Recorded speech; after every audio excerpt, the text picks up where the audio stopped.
everyone. I am Anugya Upadhyay and welcome to the new episode of SUNVAAD. Today I'm joined with a very eminent personality, Mr. Sehaj Umang Singh Bhatia. Welcome to the podcast, sir. Thank you. He is a New Delhi-based documentary maker by profession, and he's traveled to over hundreds of schools educating various students about his journey and how to present themselves in this world. So, sir, with your permission, we can start with the interview. Yes. So, Thank you. sir, starting with the root, how was your childhood like, and what would you describe your childhood as? My childhood was many different things, was very varied because I grew up first close to my grandparents in West Delhi, around more family. I first went to school that was mostly for Punjabi and Sikh kids. It was a school that shifted from Lahore after partition, just like my great-grandparents and from both sides. Then from after middle school, I went to a different part of the city and I joined an international school, an IGCSE school. And then my last 2 years of high school were in an international baccalaureate program school. And again, I was having a different set of friends. And my parents also, because of their work and their job, had shifted from West Delhi to South Delhi. So it was culturally very different. There was more diversity because my father was in the central government service and my mother is a doctor. Again, when we moved to this government accommodation, it was a mixed, diverse group of people. Our neighbors were Bengali also, from Bihar also, from Kerala also. You know, there were people from all walks of life. And I'm a single child, and I can call it a lonely childhood, but I can also call it a lot of solitude, which gave me the patience to spend time with myself, read books, do things I like to do. And I joke about this a lot, that I have a lot of friends because I was a single child, so I kind of made a lot of friends, and I made friends who were like family, and which is maybe a superpower when I grow up, because now I have friends in all over, all the parts of India, all over the world. And I'm not scared of being alone. I can spend time, read books, get entertained. And because I was making new friends all the time, I was always interested in their lives. And there was always new and diverse things I was getting to know. From first a very culturally closed school to a slightly more open international school, to then a school which had kids from like 13, 14 nationalities. It made me very comfortable with myself and knowing people and wanting to know people's stories. So, when we talk about diversity here, when you were changing cities, changing locations, so as positive as it may sound, somewhere or the else, it might be very uncomfortable also to always mingle with the students of other cities and other schools. So, sir, how did you tackle with all of that? It did feel a little changed because when you're in 6th and you're going to 7th and your whole friends change, your whole location changes, you do miss them. Yes. But it became like it was a necessity for me. Because it's not like I had siblings. It's not I had siblings I could, have a relationship with and just have other children around me. And growing up, I know that children always need other children. It's important for children to be social and social with other children. This is how learning happens. A lot of growth, mental, emotional growth in children happens when they spend time with other children. And so it was a necessity for me to make friends, even though they were very different, even though many of those friends of mine, especially after the 7th, were coming from different parts of the country. I was as weird to them as they were to me. It was this common acceptance that, hey, we both don't know anything about each other. And what was necessity for me to make friends with other children also became, this sort of like ease. I would say there was a it was very relaxed, and I would say by the time I was in 11th, I was again changing a school. But this time I had told my parents that I want to change my school. I want to go to do IB. And they had given me the freedom to go choose my schools, go give my applications, apply for scholarships. And I had a private sponsorship, and I also had a scholarship from the school. And my parents had been very supportive. Even though they were very busy, my mother was doing 12-hour shifts as a doctor. My dad was making breakfast for me until the 7th or the 8th. Then I started cooking breakfast. And the uncomfortable part actually, because you go through it, they say that you have to face your fears. So when you face your fear multiple times, then it doesn't bother you. Now I'm very comfortable traveling anywhere in the country, traveling to new places, making new friends. And in my documentary work, it completely helps me. It is, I would say, my superpower that I can feel comfortable with people from every social strata, from every age, and I can also make them feel comfortable, which in turn actually helps me in my documentaries or my filmmaking. Sir, it is really very inspiring to hear it from you that, facing your fear is the only way you can get over it.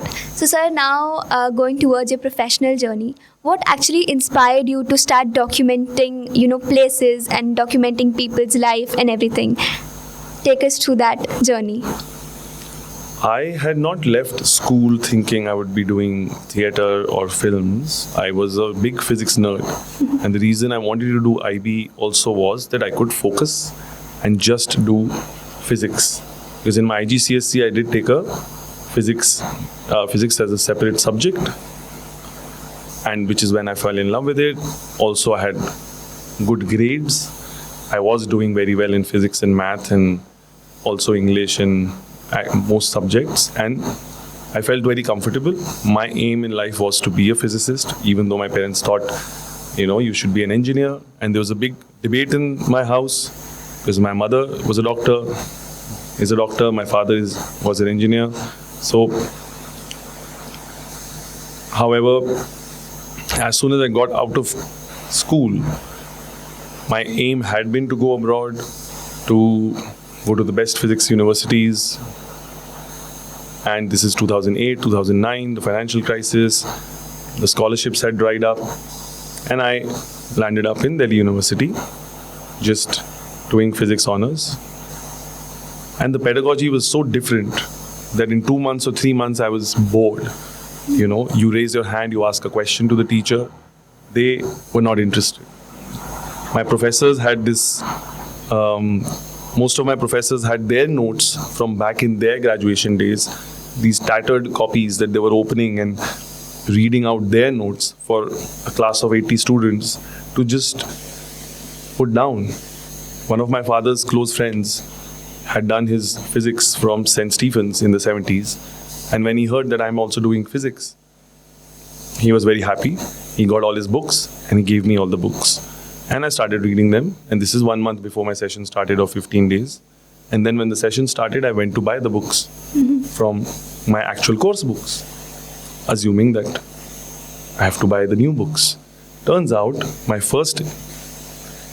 the first book I bought was the 37th reprint of the same book that my father's friend had got in Stephens in the 70s. It was not even a new edition. They had not even changed a word in 35 years. It was just a reprint. And surprisingly, I had done modern physics. Everything that happened after theory of relativity and, everything that happened that shook the world of physics was not being taught in the bachelor's program at Delhi University, in all these prestigious colleges that the world and all of us admire. You only learn modern physics in masters. So what's happened in the last 90 to 100 years is not even acknowledged in the graduation program. And soon I got very bored. I was very used to interacting with teachers, raising my hand, asking questions, and they thought, you're being rude. Why are you asking a question? And if you say, ma'am, I did not understand this. Can you please go through this again? They would say, you are being argumentative. So this is the kind of pedagogical change I saw, and I got completely bored. And kind of I accidentally saw an audition poster, which was not the original audition poster of the Theatre Society, because that had happened, and for 2 months they were doing rehearsals. They had done an additional audition because there was one piece of the puzzle missing.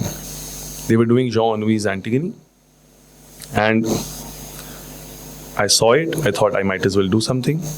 I had done some theatre in school and college, and short films that we were making in school, so I had done some acting in that, but I didn't do it out of any other interest rather than just participating. कि tennis खेलना है, tennis खेलो, newsletter में रहना है, newsletter में रहो. You had to do different kind of activities, so I was doing whatever my teachers and whatever things were going. All my life, my interest was in physics and my extended essay of physics. And luckily, I got into the society, and we did Jean-Louis' Antigone. I was playing one half of the one-person chorus, and then we did street plays, and I just fell in love with theatre, and I told my parents in 6 months down the line of the course that this is what I want to do. And I kind of knew that learning physics like this is impossible. So that became my journey, and they were supportive, and they said, okay, what do you want to do then? You should do a graduation. So I said, the closest to it is English literature. So this year I'll just attend my society. I don't need to attend classes. I'll give my exam. I didn't give my exams with much interest, and I said next year I'll join English literature, and they were supportive. And then next year I had to change colleges, unfortunately, and leave my theatre society that I had been so attached to, because this college was not giving me admission in English literature. And so I ended up again shifting colleges and having to make new friends. Some of them I knew because of being in the same circuit of examinations, and then I'm in the new college doing English literature and doing theatre. And down the line, before I finally graduated college, I had realized that there is no money in theatre, or just 1% of people in this country have been able to make a living out of theatre. And my skills are transferable to films, and I should kind of work towards movies. So I started doing line production, assistant direction, in a music video, in whatever way I could intern in different projects. And by the time I finished college, I was doing small gigs. And just in that journey, I started managing a band also. I started doing some video content for the band, acting in their music video, directing in a music video, doing live visuals. And I just kind of got into filmmaking. I was doing commercial filmmaking, travel shows, advertisements, working in a production house. But my heart was in kind of, agreeing to do that, spending the whole day making something that's ultimately selling a product. I didn't even have time to read a book, So I left that full-time job, and I thought, okay, I'll freelance. I'll try and balance my love for theatre and the need to earn money through a more commercial filmmaking side. And in that journey with the band, managing with the band, slowly different energies kind of came together. I was doing live visuals for a band. I was doing work at a music festival also. I did some installation artwork. And I have always been interested in stories, in people, and that curiosity of wanting to make new friends, wanting to know their story, their backgrounds. Maybe that kind of helped me, where I was just wanting to explore new stories and tell new stories.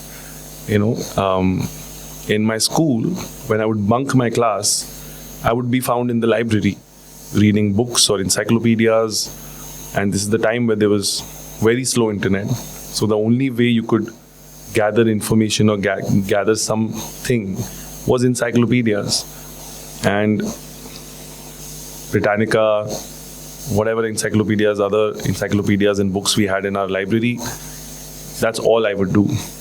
And maybe it was also something that came from being a single child I'm very social, I'm very extroverted, but I'm also able to put my energy and not get bored when I'm alone. My brain just makes me want to be curious about whatever is around me. So that's how. And documentary, I think, just came naturally in that process because I've done work in fiction. I've done work which is television, programming, that kind of work. But ultimately, it is, I got down only like my interest of traveling, knowing new places, knowing new things, got merged with this, the technical and the creative art form of filmmaking, where now all my filmmaking is very much exploring different cities, exploring new characters, places, people, even architecture, So So we say that when our plan works out, it is luck, it is our blessings. But when it doesn't, it actually is God's plan. So there must be various highs and lows also in your life. Leaving a field that you loved so much, as you told me, physics, and then coming to a entirely different place over here, landing up in DU. So how was it, to actually handle it mentally that you had to go through? So you can take us through that journey.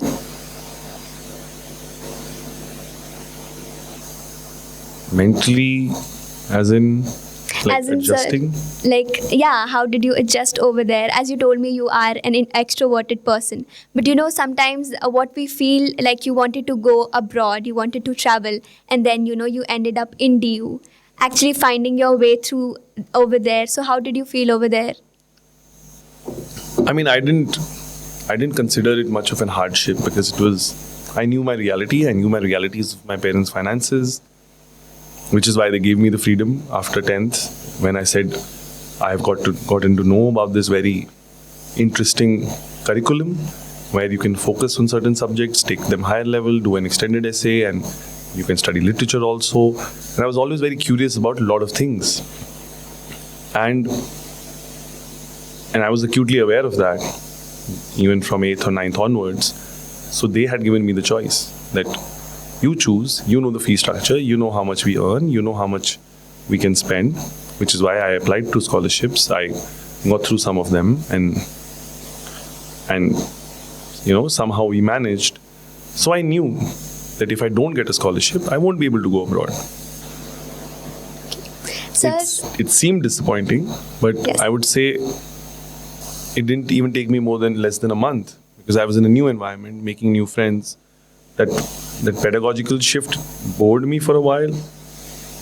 But I would say I have discovered this about myself, and which is what I also teach children in schools a lot, is to always keep your curiosity up. You cannot be an empathetic person without curiosity. You cannot be a curious person without having some empathy also. If I have some empathy towards each living being, each human being, only then can I be curious about you.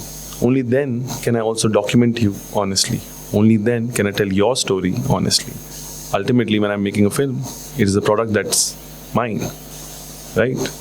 I might be involved in the refugees' story. I might be involved in a story of farmers. I might be interested in a story of weavers who are struggling. But my reality will always be different, right? I might spend a month on the ground with tribal people who are losing their land, or people who are losing their houses due to a dam, or refugees who have lost everything and are trying to struggle and find their place in a new country. But ultimately, my reality will be different. I might live 1 month with them, I might eat with them, sleep in their houses, or, experience their reality. But my reality is always that of a city boy who has the resources to make something like this, and I can just go back and live my life. So ultimately, that empathy, the curiosity and empathy has to go hand in hand. And that curiosity only just let me keep going. Like when you struggle, as you said, there are also there are parts where you feel, but life is abundant. There's abundant places to go to, there are abundant things to see. Like I've been abroad 4-5 times for work or for some projects, but I've also traveled all over India. I've only 2 states that I have not been to at all. Otherwise, I've been to almost all the states in India. And even if I have no money, I'm not going to feel, or I don't want to feel defeated. because ultimately you have to train yourself, you train your brain to look at positive side of things, to look at the bright side of things. There's so much misery in the world. There's wars happening constantly. There is struggles of people that we see daily. We might empathize, but we might not be able to make a change. But if you're able to take a small step, it is something that, if you're doing one good deed, as they say, if you're doing one good deed a day or something, you are maybe doing something good. So you always have to look at the positive side of things, because the bad things will always happen. You might just sit at home and do nothing because you are scared that a car might run over you, or a bird will, drop something on you, or a dog might bite you. But then bad things will happen to you anyway.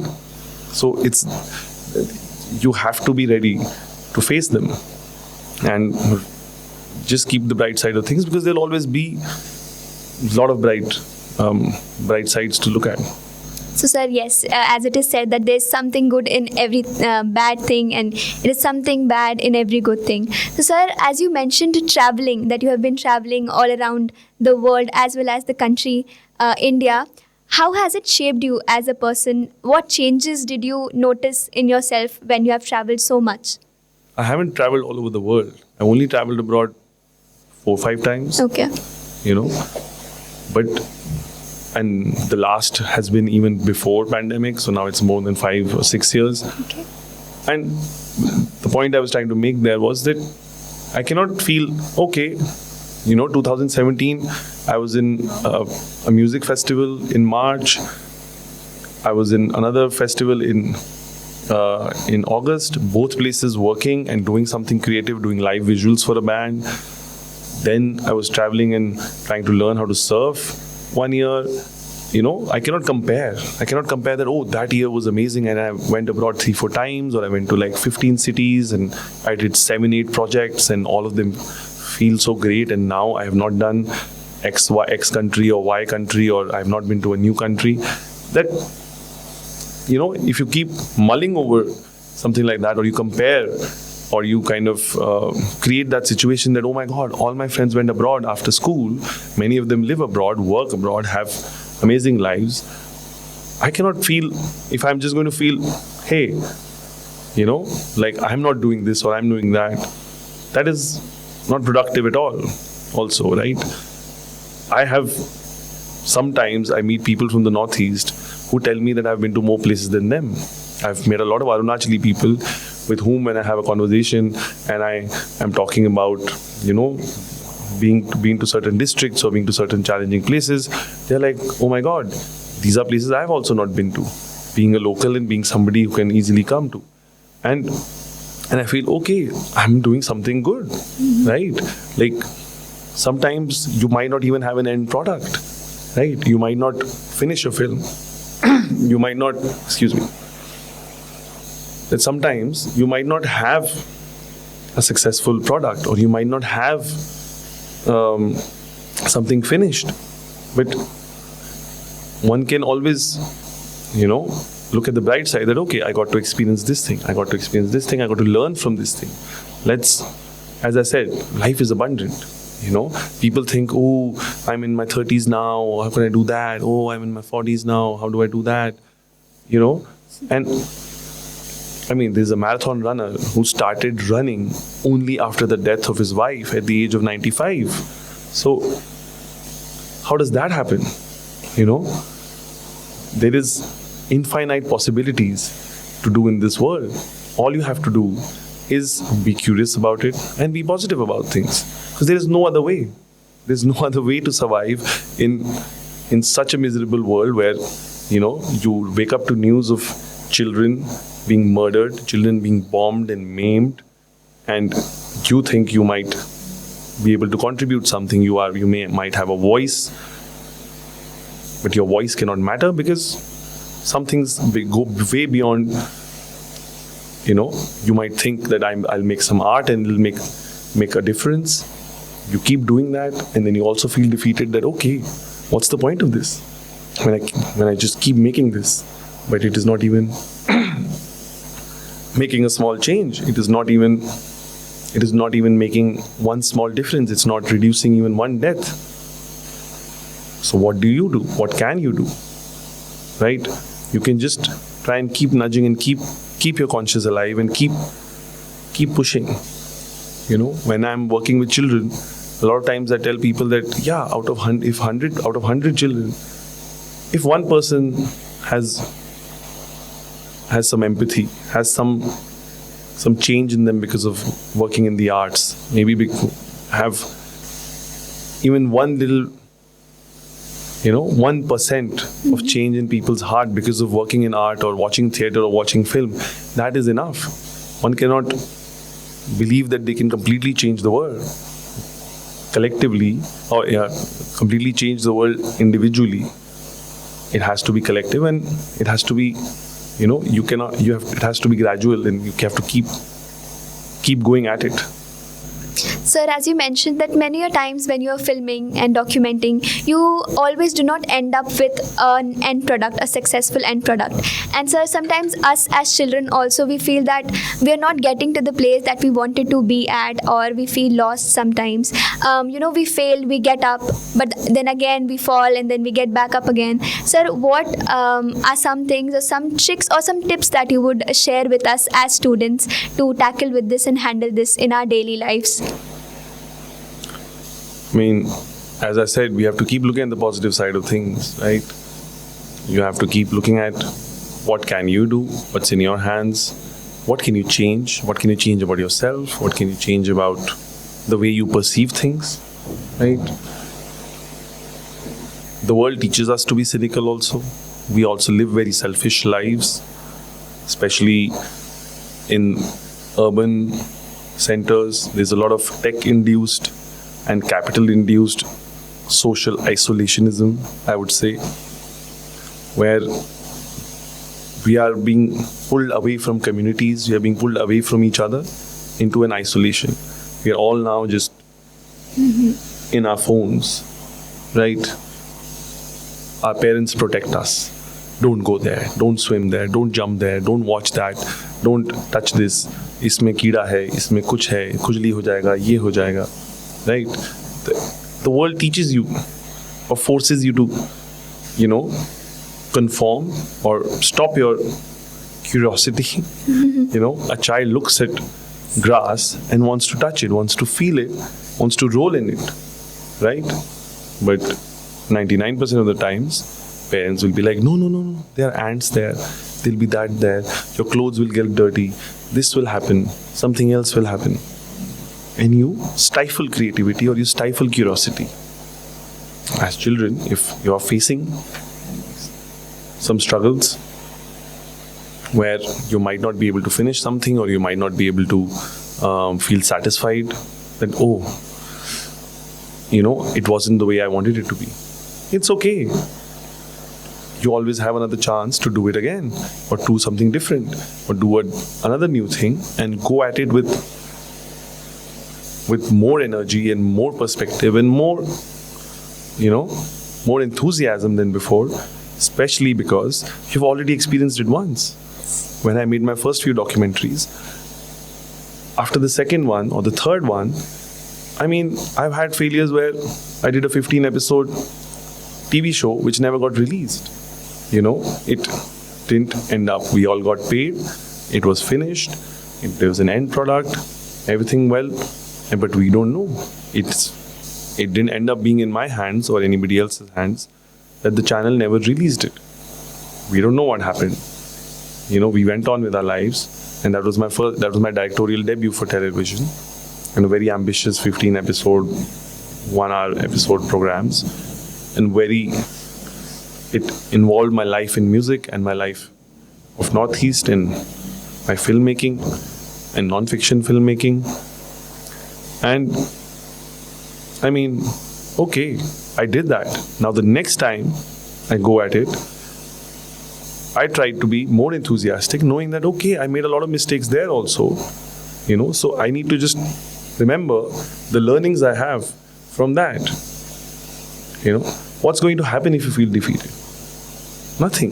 What's going to happen if you feel successful? Again, nothing. It's just internal, right? The world appreciates you for 5 things, and then the world also doesn't appreciate you for 5 things. You are successful, the world will appreciate you, forget about you, and move somewhere else. And if you're not successful, again, they'll feel like that, and it moves on.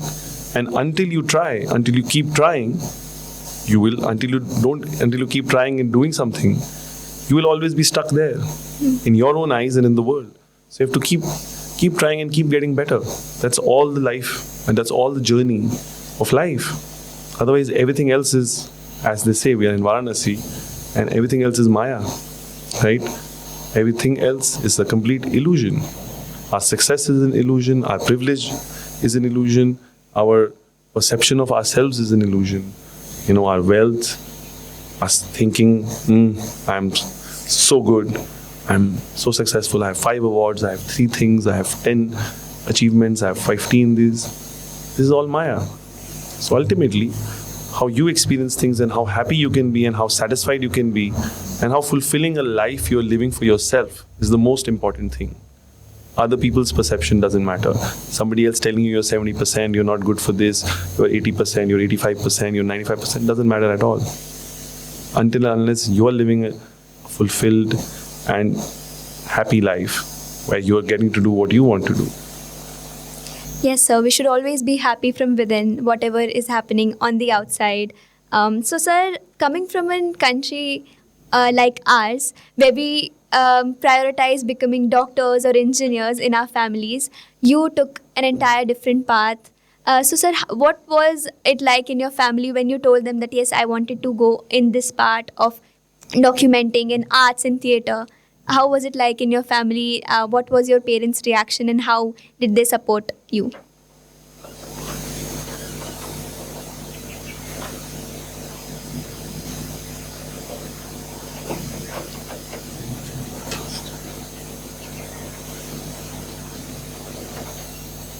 They were very supportive, although they didn't understand my journey completely because I was trying to explore many different things. Sometimes theatre, sometimes film, sometimes doing something. Sometimes they didn't know, okay, you're going to Arunachal Pradesh, are you doing a film? Are you doing a play?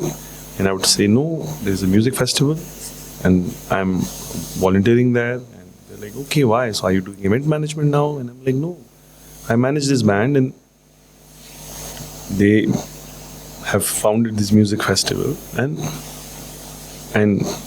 I feel great in the company of musicians and other creatives and artists and I've always had a lot of friends who were musicians from school and sometimes the things you do, they didn't understand, but they let me be. They hadn't imagined this journey for me. They thought I would be something else. And they were prepared. After dropping out of physics, they were very supportive. They said, okay, you've decided, we know, we trust you. We trust you that you're smart enough to make a decision for yourself. If you are saying you want to do English literature because it's closer to theatre and you're going to read a lot of books, a lot of plays, go for it. When afterwards I said I don't want to do masters, it's taken me 5 years to finish a bachelor's. They were like, okay. And it took them some time because they were obviously worried, is he going to be financially stable? They're still worried. If I'm going to be financially stable, if I'm going to be leading a life where I'm happy and wealthy and, But I think they had some sort of inkling that if they're not going to, because they made me a very confident child. As I said, my mother was going to work 6 a.m. to 6 p.m. for her shift in the hospital. I would be leaving for school at 8, so my father would cook breakfast for me around 7:30. I started cooking my own breakfast in 7th or 8th. They would let me go to tennis coaching and things and come back home alone and be unsupervised at home for 2 hours. They gave me that. They they protected me. I was special to them as their only child, and I am special to them. But they didn't try to, Cage you in just one place and protect you from the realities actually. yeah, they let me be, and they gave me that space to, grow and trust. And they trusted me. They trusted me with deciding my school, deciding my course, deciding my subjects, and they debated with me a lot. So there was always a lot of conversations about. It was less instructions that you do this, you do that. It was more like, will you do this? Can you do this? And giving me the space to be the child that one can be. I'll just end with a very interesting anecdote. I was in my first class, and my mother was called to report to the principal by my class teacher. And God bless Principal Oberoi. And so she called, and she didn't know. So the class teacher had called my mother. She took her off from work. She brought me to school. The class teacher we met the class teacher in reception, and she said, come, we'll meet the principal. And we were taken straight to the principal's room, and Principal Oberoi looked up and said, okay, what's happening? Dr. Bhatia, how are you? What happened? And the principal and the school class teacher said, oh, इनका बच्चा शरारत बहुत कर रहा है, ये class disturb होती है, बहुत शरारत कर रहा है. And Principal Oberoi said, ये बच्चा शरारत नहीं करेगा तो क्या आप और मैं करेंगे? Is this the reason to call a working woman from her job and come and, waste their time? And she just dismissed the teacher ki, okay, don't come back with such useless stuff. And in a symbolic way, much ahead, in whatever different ways, if I was being troublesome at school or I was being called argumentative, there was a report card once where my chemistry teacher wrote, this child is argumentative. And the funny thing is, I was just asking questions because I was curious. I didn't know certain things, or I didn't understand certain things. And I was coming from a household where my parents had supported me, in at least giving me that curiosity. My father had given me dictionaries already in 3rd and 4th grade. I had this, blackboard at home where he would write word of the day. Mm-hmm. So I knew words like decimate and differences between like ubiquitous and unanimous, when I was in 6th or 7th. And they gave me like newspapers to read. Every day you read these 4 newspapers. So it was an environment and they were also, their first language is not English. Their first language was Hindi, my parents. And they grew up in Jabalpur in Madhya Pradesh. For them to, create this sort of environment was very important, where they took my side in front of schools later in my teenage years when I actually became troublesome. And they would take my side and stand next to me and be like, okay, he's a child. What are you going to do? And which is what, when growing up in my journey in education, became about that, yes, we need to foster critical thinking and curiosity in children rather than caging them and stifling them. Because in college, I saw that difference, that I was coming from a pedagogical environment which was so different from where everybody else was. In theatre society, everybody was being sort of pushed into opening up themselves, opening up their inhibitions and working on critical thinking, looking at politics and history and science and everything together, which is what should be the only route of educating children. To just let them be and trust them and give them the space to grow. Give them the space to grow in whatever direction they want to grow. Because there's no one path to success. There's nothing as success. Even the richest man in the world sometimes acts like a maniac and people make fun of him. So that doesn't mean that's the definition of success. So Yes, sir. Sir, parents often have this complaint कि मेरा बच्चा सवाल बहुत पूछता है. But I think, sir, questioning and bringing up questions in young children's mind is very important. As you said, feeding their curiosity is Continue. is a very important thing. So, sir, what do you think that how important is it for students to ask questions, and actually how important is it for the mentors to feed on to their curiosity? Or you can do the question again. Yeah. Just do the question again. So, sir, I'm asking. No, wait. Sir, as I said that parents usually have this complaint that मेरा बच्चा सवाल बहुत पूछता है. But sir, I think questioning and bringing up curiosity in young children's mind is very essential. As you mentioned that you yourself was a very young, curious mind, always ready to ask questions, reading books. So sir, how important do you think it is for parents who are listening to this podcast to feed on to their children's curiosity and actually answer their questions? I think parents just need to give the space to children. Like if my child is asking questions, I will not know all the answers as an adult. I have 100 different things need to manage, and nobody is smart enough to answer all the questions. All you need to do is give the support, and today it's even more easy. You don't have to buy 10 books and 10 encyclopedias and be like, here, read them. All you need to do is be like, okay, beta, Google this, find the answers, give them the right direction. Okay, this is not a good website, or this is not a trustable website. Okay, you want this, let's go to this library. Okay, you really want to know about reptiles, or you really want to know about dinosaurs? Let me help you go to a good bookstore and find a good book. Let me find you something. Because ultimately the journey of self-discovery will be more valuable to the child than me coming and being like, here's your answer. Oh, you're not able to do your homework? Here, let me do it for you, or let me make it for you, or let me, go buy an art project. Because Yes. then you're not giving the child the space to learn. When they do it themselves, we underestimate children. A 4-year-old's nerve endings and the nervous connections in the nerves happen at a rate 10 times to 50 times faster than any adult. And what they learn and how those connections get formed stay for life.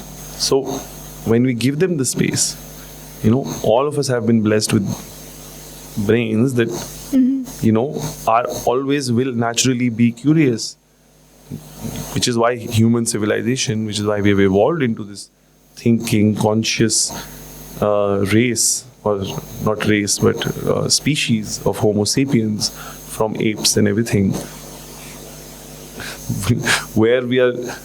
how we are here so far into civilization, where we can escape the gravity of the earth also, and we can change the nature of things also. Sometimes for the worse, we can go into subatomic level and do things which are becoming antithetical to nature also. But this is how humans have come all this far. So we need to trust our children. We need to trust the children, trust their curiosity, and just give them the space to think for themselves, to find out and discover things for themselves. Let them touch things. Let them roll in grass. Let them, let them experience a concert. Let them go see a classical music concert. Even if you think, they'll get bored. You never know what strikes who where, and what triggers what beauty in people's brains. Who says a physicist or a scientist shouldn't be listening to classical music, or shouldn't be watching a play? So sir, you took us through your journey of childhood and how you got into filming. So sir, right now you have been filming in the streets of Varanasi, a movie. So sir, can you please take us through that journey of what you have been doing, what is the movie about, and where can we see the movie actually, and everything, all the details? So some friends of mine had come from Italy, and they do analog filmmaking on 16mm film cameras. And the director, Simone, had written a story around the acceptance of death in Varanasi. While he was in Varanasi, he had written this short story, and he wanted to make a film. And I told him about Sunbeam Group of Schools, how I've been coming here many years in different schools, doing workshops, interactive, creative thinking conclaves, plays, theatre in different branches of Sunbeams. And I told them, okay, these are children who have only experienced digital camera and digital photography. Let's get them to also experience, analog filmmaking. And ultimately his story was about the tradition of immersion into the water, or Jal Samadhi, which prepubescent children, pregnant ladies, and people who have been bitten by snakes, or saints, people who have attained sainthood or are monks, they don't get cremated, they are immersed in water. And especially about children, a prepubescent child is seen as also in the image of God. So they are not cremated like humans, they are immersed in the water. So I thought it would be great if we collaborate with children from school. We need child actors also. Why don't we collaborate with children who have done theatre or have done film, and it becomes a learning experience for these children as well, and for the filmmakers, because they have come here for the first time to India and to Varanasi to shoot, and the children will also experience the challenges of analog filmmaking and see on real time how a short film is made. So we had few graduates of Sunbeam Sun City, some students of Sunbeam Sun City, some students of Sunbeam Varuna, and some actors, children who were casted from Sunbeam Varuna, and it became a collaborative project where all of us got to learn a lot of things about Varanasi, about filmmaking, about acting, about the technology behind or the science behind analog filmmaking, because it is literally a film with chemicals where there's a physical and chemical reaction due to the light. So I would say it was an enriching experience. It was an enriching cultural experience also, because everybody in the world thinks of Varanasi and thinks of death and thinks of cremations and thinks of the ghats where the fire never dies. But there's another reality. There's another reality that, which is the beauty of the diversity of culture in India and the whole Indian subcontinent, that there is this beauty that, okay, if a child has died because of whatever unfortunate reason, our culture looks at them as and the image of God, and the route to afterlife is not only through fire but also through water. Yes, sir. So thank you so much, sir, for answering the long questions. Now we'll move on to the fun part of the podcast, the rapid fire questions. So I'll ask you a questions with two options, and so you'll have to answer in one word. So can we start? Okay, sir. Tea or coffee? Oh God. You'll have to be quick. This is very difficult. I love both. Okay, you love both. But if you wake up in the morning, what's one thing that you need? Tea or coffee? Water. Water, okay. Are you more of a mountain person or a beach person? I am a nature person. That's a very good All answer, the beauty sir. of nature. Sir, staying in or going out? Going out. Okay, sir. You are a night owl or a morning bird? Morning bird. Okay, sir. So 3 books that you would definitely recommend to readers as students? About absolutely anything. 3 books that you should, recommend to students who love reading. Okay, one would be Surely You're Joking, Mr. Feynman.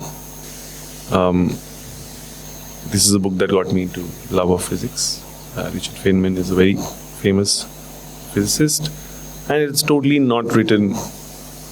He's a very fun writer, and I think I read it when I was in 8th or 9th and got in love with physics, but not because of what he was talking in the book. The book is about curiosity, about having a joie de vivre about life and looking at life and its abundance with all your energy and curiosity. And it is a must recommend book for everybody, anybody and everybody. And man, I know a lot of books. Nowadays I've been reading a lot of non-fiction and politics and social science, and it's maybe a tad too much, but I would also suggest books by Dr. Ambedkar, especially if you're in the Indian subcontinent. There are things that we are not taught in school, we are not taught in houses. There are things we are completely shielded from. There are privileges of our own status or place in society that we become completely blind to, and we completely become blind to realities of the world where, how caste affects and has affected everything. Even though in the last 70 years, we are technically a equal and a fair country and a fair society with equal rights, but there are layers upon layers upon layers of injustices and perceptions and things that have become so codified that are very difficult for people to break out of. And it will take generations. So we have to keep working towards, looking at equality and justice with eyes that are, you have to keep looking at it and re-looking at it. How we cannot, it just not matters that I believe everybody is equal and everything is equal and you and I and everybody is equal. How do you practice it? How can you practice it in a society that is very deeply segregated and separated, where breaking out of that chain is very difficult. And 3 books. 3 books. Oh God, okay, lots. So you have told us the idea, so I think all of us did understand what kind of books we should read. Sir, what is one dish that you never miss whenever you come to Varanasi? The street chaat. food. Yeah. The chaat. Okay. All kinds of chaat. I don't have any favorite. Everything. Okay. So, sir, before we wrap this up, I want you to look into the camera and just give whatever comes out of your heart to all the students who are watching it right now. One message from your side. Well, stay curious and stay positive, and life will always be good. Thank you so much for joining me today, sir. It was my pleasure to ask you questions and get to know you better. So with this, thank you and Jai Hind. Thank you so much. Jai Hind.